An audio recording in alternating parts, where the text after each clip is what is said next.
Well, as I mentioned, we have a wonderful special guest with us. Tom Rogers is not just the executive director of the Stowe Land Trust. Tom is a friend, and he is a neighbor, as the Stowe Land Trust offices are directly across the street. So Tom and I wave to each other almost every morning, and it's wonderful to welcome you here to Stowe Community Church on this Sunday. So Tom, thank you for being here.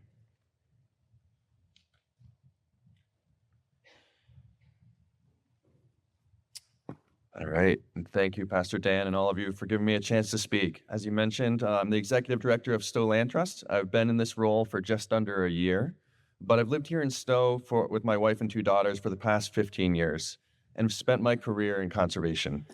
The mission of Stowe Land Trust is simple but profound. It's to conserve the lands and waters we love to enhance the quality of life for all connected to the Stowe area. Many of you probably already know our work firsthand. You've biked at Katy Hill, swung at Eppingham Falls, or walked through Wiesner Woods with your children.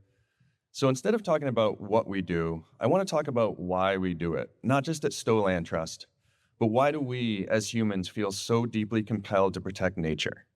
Now, I could give you a lot of practical answers. Conservation helps prevent floods, fights climate change, supports local economies. But when you ask someone who has spent their life protecting land, you'll rarely hear about economic returns. More often, you'll hear about a sense of awe. I was at a fundraising workshop with executive directors from land trusts across the country not long ago, and the facilitator asked the audience, "Why do you raise money for conservation?" The attendees responded with practical reasons, meeting budgets or funding ambitious projects. She smiled faintly and said, "That's not what I thought you would have said," and frustratingly went on without any more explanation until somebody raised their hand and said, "What did you think we were going to say?" She said, "I do this work because I love the way the light reflects off the mountain in the early morning. I do this work because I love the way the forest smells after it rains." She was talking about awe. That's why we protect nature. That feeling of awe, of being part of something vast and mysterious, isn't just emotional. For many of us, it's also spiritual. Indeed, the simple act of protecting a piece of land connects us to something much larger, something that touches on meaning and wonder. When we protect nature, we unite around a sacred task, ensuring that life on Earth itself, wild and beautiful and fragile, can go on. I'm constantly amazed at the innate intelligence of life, how it just knows how to carry on. A newborn fawn just knows how to run. A song sparrow just knows how to sing. And a maple seed, no larger than a raindrop, just knows how to unfurl into a towering tree. These quiet miracles are all around us, and we are given the gift of life on this planet to witness these miracles every day and to feel that sense of awe that reminds us we're part of something greater. We gather here at Stowe Community Church to reflect on life's deepest questions. What is our life's purpose? What happens after we die? As an EMT for over a decade, I can tell you, life and death aren't always binary.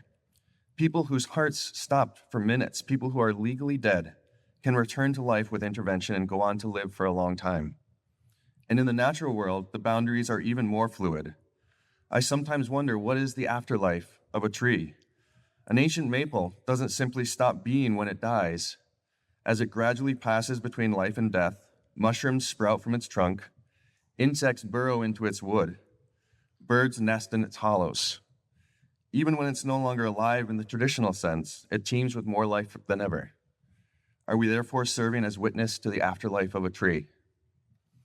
I want to share a passage that captures this understanding more eloquently than I can. "As long as this exists, and I may live to see it, this sunshine, the cloudless skies, while this lasts, I cannot be unhappy.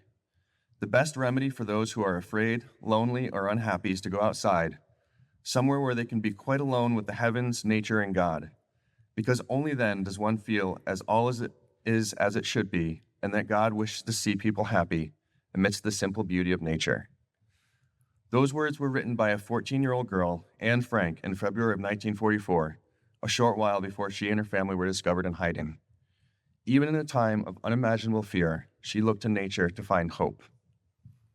So thank you for being a part of this crucial work, for coming together as a community over and over again to protect these places that give us life and give us meaning and offer these simple, sacred moments of awe. We all ponder what happens after this life and what we leave behind. For me, if one day, long after I'm gone, a young maple tree grows tall in a forest, and in its branches sits a nest, and in that nest lies a speckled egg. And on a spring morning just like this one, that egg hatches and a baby bird is born, and life begins again. If I help make that possible, even in a small way, if that's all I get, I'll take it. Thank you all.